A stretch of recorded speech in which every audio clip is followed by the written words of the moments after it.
Thank you. May it please the court. Gordon Wilson, appearing on behalf of the appellant, San Diego School District, and Officer Trey Woods.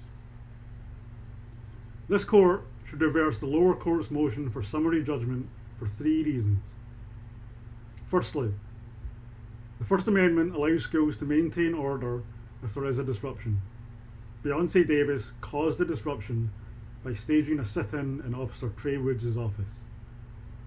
Unlike Tinker versus Des Moines, there was a substantial and material disruption in this case. Secondly, San Diego High School is a public safety facility, not just a school. There is a higher standard applied to public safety facilities than schools. That makes this case analogous to Adderley versus Florida. And thirdly, the protest took place in an office waiting room, not a public library. This distinguishes the case from Brown versus Louisiana.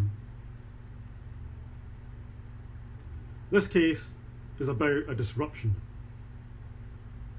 Did Beyonce Davis staging a sit-in in Officer Trey Woods' office in support of the Black Lives Matter movement constitute a disruption? The First Amendment guarantees freedom of speech protection for students, unless they are causing a substantial and material disruption within the schoolhouse gates.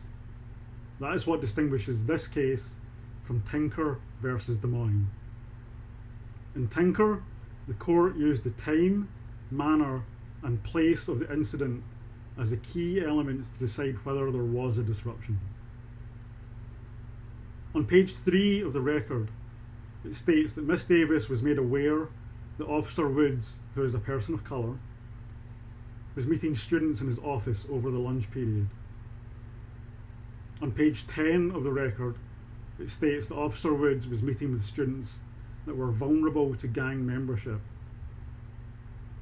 The time, manner, and place of Miss Davis's protest caused Officer Woods to change his day and cancel the meeting with students at risk of gang membership.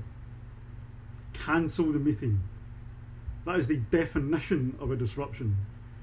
These 2 students were in immediate need of counselling to prevent possible gang membership. In Tinker, the court ruled that students protesting the Vietnam War by wearing black armbands were not causing a disruption. Beyonce Davis was causing a disruption.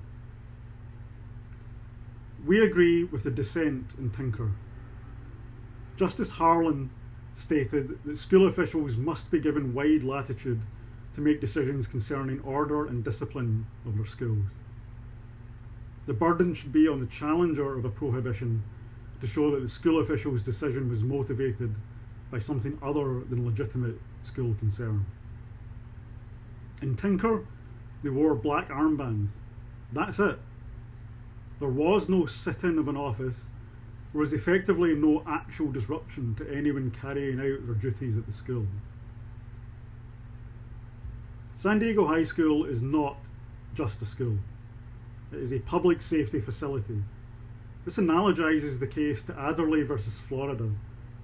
In that case, students protested the incarceration of schoolmates in a non-public area, and the court found that the concerns of a public safety facility outweighed the First Amendment activities of protesting students.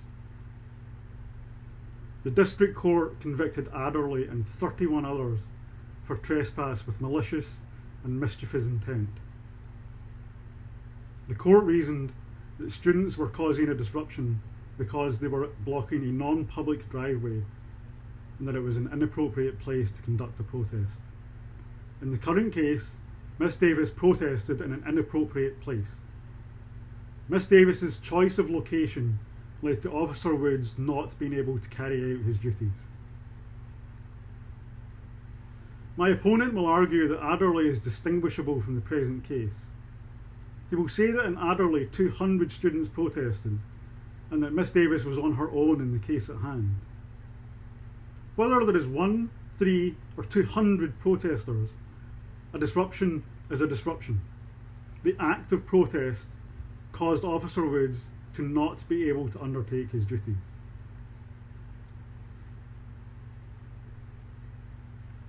This case is distinguishable from Brown versus Louisiana. In that case, the students protested in a library. In this case, the protest took place in the waiting room of the school resource officer's office. In Brown versus Louisiana, 5 students staged a sit-in at a public library. A public library. In that case, the court ruled that the demonstration did not disturb the peace. The time and method of the sit-in were carefully chosen and executed. Their arrest and conviction violated their First Amendment right to free speech. On the surface, the facts may appear similar. Similar number of students, non-violent protest, occupation of part of school property. However, that case is not the same. In Brown, the students occupied a library. A library is a place where people can come and go at will. It is specifically designed for foot traffic. A library is not the same as an office. A meeting with a potential gang member would never take place in a library. The cases are not the same. In Brown, the court specifically said that the library staff were not disrupted by the sit-in. Your Honour, we fully support the Black Lives Matter cause. I think everyone in this court would agree it's a noble and important cause. However, the reality of this case is that Miss Davis caused a disruption. First Amendment rights are not protected when the behaviour causes disruption. The actions of Miss Davis caused Officer Woods to cancel a meeting with 2 students at risk of joining gangs. Miss Davis caused Officer Woods to change his day. That is the definition of a disruption. We ask the court to reverse the lower court's judgment for summary dismissal. Thank you.